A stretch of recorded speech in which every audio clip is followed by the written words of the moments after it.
Who's more important, customers or investors? There are like two big entertainment companies that just like got clobbered in 2020, but they're getting a new lease on life, it looks like. Hi, I'm Nate Hausman. I'm going to present to you news stories from around the web and shoot the breeze. And also offer you some helpful services that'll get your business up and running and help me out too. Let's get to it. From Deadline, AMC Entertainment stock trends again as Reddit-led retail wave lifts shares 24%. Theater chain raises $428 million in share sale. So it looks like the meme stock, Reddit meme stock part 2 is going down. Shares in AMC Entertainment, that's the theater chain, surged 24% to close at $12.77 as another wave of retail investors bought up the top theater circuit. The hashtag AMC Squeeze trended on Twitter. Threads on Reddit pulsed with excitement about the exhibitors' shares. Some hedge funds and other financial institutions have shorted the AMC stock, meaning they placed bets the stock would fall, citing the coronavirus pandemic and the rise of streaming. Individual investors organized on Reddit forums like Wall Street Bets have tried to squeeze the short sellers with the rallying cry "to the moon" in reference to where they hope to drive the stock. The tug of war between short sellers and those willing to bet on the future of movie theaters has reshaped the financial structure of AMC. Hedge fund Silver Lake, once the top shareholder, sold its entire stake after a previous run-up in the share price. Chinese conglomerate Wanda, also formerly a major shareholder, has had its position diluted as more than 3 million individuals have piled into the shares. Previously, top theater circuit AMC Entertainment said it raised $428 million in new capital from the sale of 43 million shares at the average price of $9.94. The results of the sale followed a plan laid out in the April 27th SEC filing. The company announced that at the market stock sale plan at the time and said it had ditched the plan to boost the number of shares by 500 million. The reversal capital raise will immediately buttress and fortify our liquidity profile, said CEO Adam Aron. And it puts AMC in a stronger position to tackle the challenges and capitalize on the opportunities that lie ahead. The reversal prevented a major stock overhang, which investors have greeted with enthusiasm. Shares were up 16% in midday trading, about $12. That's earlier yesterday. This last paragraph. Despite the doggedly upbeat view from the corner office, the reality facing AMC is stark as it attempts to lead the exhibition sector back to full operations in an increasingly streaming-obsessed world. In the most recent quarter, the company's revenue plunged $148 million from the $941 million in the year earlier period. Net losses narrowed to $576 million from $2.2 billion. That was only because the year earlier quarter included a one-time write-down of $1.85 billion. So they're saying it's another short squeeze, which that's probably all it is. Some states with Republican governors and legislatures are opening up. They're kind of flipping the bird to the pandemic, but a lot of states are still shut down, and people really have gotten out of the habit of going to the theater. I know I have. I feel like the last film I've seen in the theater was Sonic the Hedgehog, and I feel like that's okay. Like, I just have no desire to watch Hollywood entertainment anymore. I'm a lot more interested in the business and drama around the movie industry. What's happening here is it's another attempt to really expose Hollywood, the Wall Street, hedge fund world. It really did serve its purpose back in January when we learned that Wall Street is rigged, that hedge funds can manipulate stocks, but regular retail investors cannot. I'm not sure what they're trying to accomplish this time, but I do want to see more coverage on this. So we'll be following this. Next story, also from Deadline. Disney streaming growth slows as company has mixed quarterly report. Disney revenue slid 13% in the fiscal second quarter, the company reported Thursday. Earnings per share nearly doubled, beating Wall Street expectations. Streaming once again was the main highlight of the financial report. The growth of Disney Plus moderated significantly during the period. It reached 103.6 million global subscribers, up from 94 million as of the previous quarter. Analysts had expected the tally to be around 109 million, with the miss causing the company's shares to tumble in after-hours trading. Revenue in the quarter, which ended April 3rd, totaled $15.6 billion and undershot the consensus forecast from analysts, who have been looking for $15.87 billion. The Parks, Experiences, and Products unit was the culprit, with revenue plunging 44%. The company estimated that a $1.2 billion hit to the Parks division in the quarter due to COVID-19 and said it will spend about $1 billion in fiscal 2021 to address government regulations and implement safety measures for employment for employees, talent, and visitors. Diluted earnings per share of 50 cents came in well above the street, though, which had predicted 27 cents, and also almost doubled from the 26 cents reported in the year earlier quarter. The profit market returned to positive numbers after 2 straight quarters of losses. Investors haven't flinched as Redding filled the balance sheet. They boosted the stock to record levels toward the end of 2020, though in recent months it has been locked in a narrow range. During its annual shareholder meeting in March, the company announced that Disney Plus had surpassed 100 million subscribers at about 60 months after its launch. That exceeded the 5-year projections made by the company in 2019. And bar has been reset to 230 million to 260 million subscribers globally by 2024. One indication of the value of reaching scale quickly came earlier this year when Disney raised the monthly price of a subscription to Disney Plus by $1 to $8. Pricing was tricky with respect to Hulu, however. The Hulu Plus Live TV bundle reported 3.8 million subscribers in second straight quarter of decline.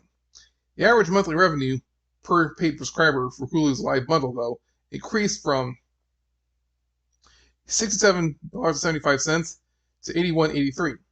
The ARPU for Disney Plus slipped to $3.99, a downturn the company blamed on the launch of Disney Plus Hotstar, which features Disney as a lower-cost add-on option for subscribers in India and other territories.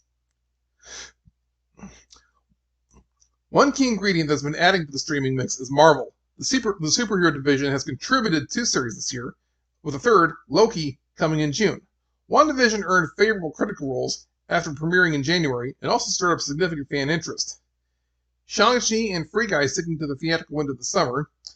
On the movie side, Raya and the Last Dragon opened in March, both theatrically and as a premiere access title on Disney+. It has grossed $44 million in the US to date, a fraction of the animated norm. The premiere access pattern, first tied last summer with the live-action remake of Mulan, charged subscribers an additional $30 fee to watch new movies. Disney's not offered even directional commentary about how meaningful a driver the day-and-date release scheme is for revenue or streaming subscription growth or retention, but it is clearly seen as having value. Cruella, a spin-off of the 101 Dalmatians, starring Emma Stone, and the Marvel entry Black Widow, will be premiere access releases in the coming weeks. Theme parks have been hit hard by COVID-19, but their comeback is underway, even if it is expected to take several years. Disneyland finally swung its gates back open for a limited number of visitors in April, making Disneyland Paris the one park in the portfolio that remains closed. The European site managed to reopen in the middle months of 2020 before COVID infection rates and travel restrictions forced it to close again indefinitely. It has pushed 2 planned reopening dates, as Disney has said only that it remains optimistic that it can reopen soon. So, Disney Plus is chugging away, better than expected, better than they planned because probably because of the pandemic, but Disney has had so many blows to its reputation this last year. The live-action Mulan was pretty much a disaster, both in China and the Western markets. because of its controversial shout out and credits to the Chinese government and for filming right next door to a re-education camp where the Uyghur Muslims are being terribly abused. WandaVision has had good critical reviews, but from what I hear from all the pop culture YouTubers, it was just kind of like it just kind of went nowhere, and it didn't really have a it had a very twisted storyline about how Wanda, the Scarlet Witch, was dealing with her grief by holding a town hostage and making them live out her sitcom fantasies. And right now Falcon and the Winter Soldier is just filled with racial identity politics. It's just, but Disney doesn't have to tell people how well the ratings are. They just have to say how much they're earning from Disney Plus. So we'll have to see how that goes in the future. The fact that investors are holding on to Disney stock so faithfully speaks a lot of the brand. Even with all the controversies, like the dealings with China, the reimagining tomorrow, critical race theory training that we discussed yesterday, it just speaks to the power of Walt Disney's vision and the quality of artists and animators he gathered in the early days, and that was kept up throughout the decades. I still hope my family still has plans to go to Walt Disney World next spring, but it's going to be a different experience. Disney is probably one of the only Hollywood entertainment companies that I really have any respect for anymore. It's just a very strange place to have your brain at right now. Let's switch gears to the Colonial Pipeline. Is it back up? They're saying it's back up. According to Breitbart, the Colonial Pipeline paid nearly $5 million in ransom to hackers. Colonial Pipeline Company paid hackers nearly $5 million to free their computer network Friday, despite claims they had no intention of doing so. Bloomberg News reported that the company paid the ransom in untraceable cryptocurrency and received a decryption tool to restore the computer network, according to two people familiar with the transaction. Air quotes. Though the company received a decryption tool, it ran very slowly, according to the report. The FBI confirmed Monday that the DarkSide ransomware hack group was responsible for the digital attack on a pipeline, providing up to 50% of gas on the East Coast. DarkSide is believed to operate in Russia and Eastern Europe. By Tuesday and Wednesday, many states on the East Coast suffered crippling fuel shortages as Joe Biden and his administration struggled to respond to the crisis. The White House on Monday acknowledged private companies in ransomware situations, like Colonial Pipeline Company, sometimes had to pay a fee to hackers. We recognize that victims of cyber attacks often face a very difficult situation, said Deputy National Security Advisor for Cyber and Emerging Technologies, Ann Neuberger. They have had to balance off in the cost benefit when they have no choice with regard to paying a ransom. Neuberger said that Colonial was a private company and would defer any questions about paying ransom to them. So, they gave in. Now, should they try to fix it on their own? I sure would hope that people in charge had very good deal making and negotiating skills, like a certain gentleman in Florida who left the White House this January. Now, cryptocurrency news on CoinDesk, also concerning the Colonial Pipeline. What if somebody hacks the money pipeline next? And this opinion piece has a very important aspect of the story. A revealing new detail has emerged in the saga of the Colonial Pipeline. The key gasoline distribution link was shut down for 6 days following a hack, causing gas shortages across the southeast United States. According to a CNN report, though, the main target of the hack wasn't pumps or switching stations or other physical pipeline infrastructure. Instead, the hackers went after the money. The company halted operations because its billing system was compromised, sources told CNN. The pipeline's operators were concerned that they wouldn't be able to figure out how much to bill customers for fuel they received. The Colonial shutdown is just the latest in a drumbeat of examples of the rising threat of cyber attacks. Ransomware attacks are rapidly approaching crisis levels, while cyber espionage between nations also continues to accelerate. Most recently, the reportedly Russian-backed SolarWinds attack burrowed deep into a still unclear number of systems, with ramifications likely to last years. Despite the rising tide of hugely demanding hacks, many nations' central banks are pursuing the creation of new digital systems that would be major hacking targets: central bank digital currencies, or CBDCs. The goal of these systems, broadly, is to allow users to directly hold central bank dollars in a digital form, rather than through an intervening bank or payments platform. Central banks already do this in the form of physical banknotes, so creating digital cash isn't a wild stretch of their mandate. But CBD systems, while nominally influenced by cryptocurrencies, are unlikely to be based on the distributed blockchain technology that keeps cryptocurrency-based layers essentially hack-proof. That means the systems could become unimaginably alluring target for hackers, with potential disruptions even bigger than the shutdown of a crucial gasoline pipeline. What they're saying is, central banks are centrally controlled.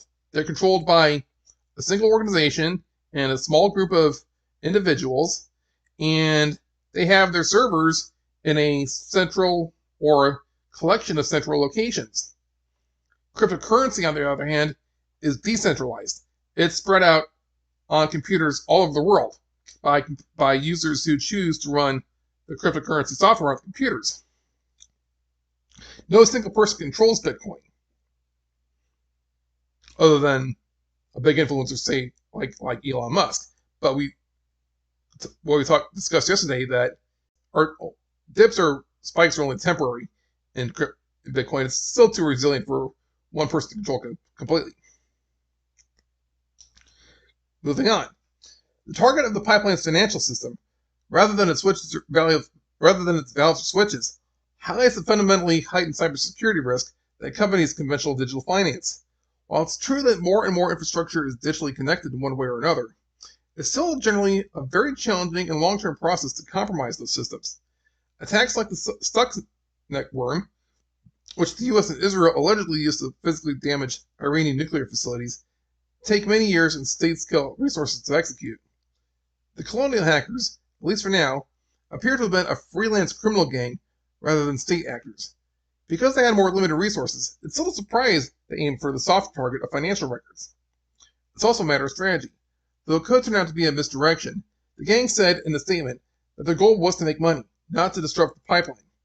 Interfering with such records is fundamentally easier than disrupting physical infrastructure, for the simple reason that for the most part they are purely digital.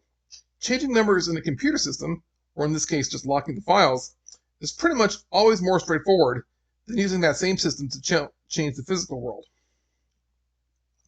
That core vulnerability of digital money is what necessitated the unwieldy but not impenetrable blockchain system securing Bitcoin. Any central bank digital currency has to solve the same problem, but politics makes the same solution impractical. The security of a cryptocurrency like Bitcoin is inextricable from the fact that nobody truly controls it. Most central banks, which ultimately must be responsive to governments, cannot make that trade-off. The online world controls so much of how we work anymore.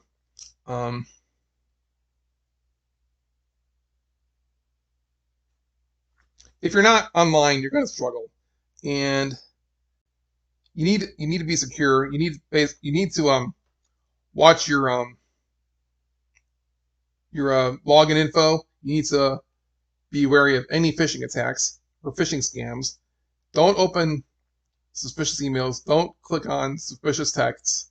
If you get a strange or threatening email, or text message, check with the company itself rather than click on that link. Go to that website and log into your account and make sure they actually are billing you or asking you for further action. So all I have for now. If you find this content valuable, feel free to share it. I'm on YouTube, I'm on Odyssey, and I'm on a growing number of podcast platforms. Give it a thumbs up, and if you want to support the channel, you can go to my website, natehausman.net. I've got a lot more content on there besides this this program.